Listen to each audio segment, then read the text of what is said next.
আসসালামু আলাইকুম রহমতুল্লাহ। রাসূল করিম সাল্লাল্লাহু আলাইহি ওয়াসাল্লাম 5টি জিনিসকে মূল্যায়ন করতে বলেছেন। 5টি জিনিসকে মূল্যায়ন করতে বলেছেন। 1 নম্বর হলো রাসূল করিম সাল্লাল্লাহু আলাইহি ওয়াসাল্লাম বলেছেন ইগতানিম খামসান ক্বাবলা খামসিন। 5টি জিনিসের পূর্বে 5টি জিনিসকে মূল্যায়ন করো।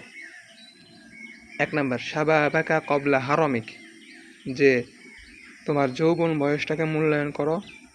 শাবাবাক তোমার যুবক বয়সটাকে মূল্যায়ন করো। ক্বাবলা হারামিক, বৃদ্ধ হয়ে যাওয়ার পূর্বে। বৃদ্ধ হয়ে গেলে এই আল্লাহর ইবাদত এবং যাবতীয় কিছু সঠিকভাবে পালন করতে পারবা না। এই জন্য যুবক বয়সটাকে মূল্যায়ন করো। শাবাবাকা ক্বাবলা হারামিক, বৃদ্ধ হয়ে যাওয়ার পূর্বে যুবক বয়সটাকে মূল্যায়ন করো। 2 নম্বর সিহহাতাকা ক্বাবলা সাকমিক, যে তোমার সুস্থতাকে মূল্যায়ন করো তোমার অসুস্থ হয়ে যাওয়ার পূর্বে। কারণ অসুস্থ হয়ে গেলে সুস্থতা অবস্থায় যে কাজগুলো করতে পারা যায় তা অসুস্থ অবস্থায় করতে পারা যাবে না। সুস্থ অবস্থায় আল্লাহর ইবাদত বন্দেগী সুষ্ঠুভাবে করা যায়, অসুস্থ অবস্থায় করা যাবে না।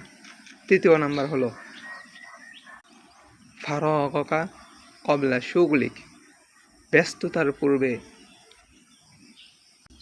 অবসর সময়টাকে মূল্যায়ন করো। ব্যস্ত হয়ে গেলে অবসর সময়ের যেই কাজ করতে পারা যায়, ব্যস্ত হয়ে গেলে ওই কাজটা করতে পারা যাবে না। এই জন্য ব্যস্ততার আগে ব্যস্ততার পূর্বে অবসর সময়টাকে মূল্যায়ন করতে হবে।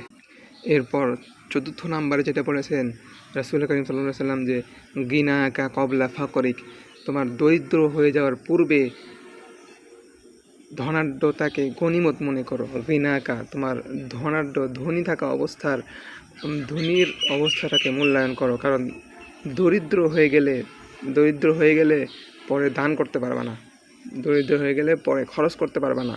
এই জন্য যখন তুমি ধনী আছো, তোমার এই ধনী থাকা অবস্থাটাকে মূল্যায়ন করো তোমার ফকির দরিদ্র হয়ে যাওয়ার পূর্বে।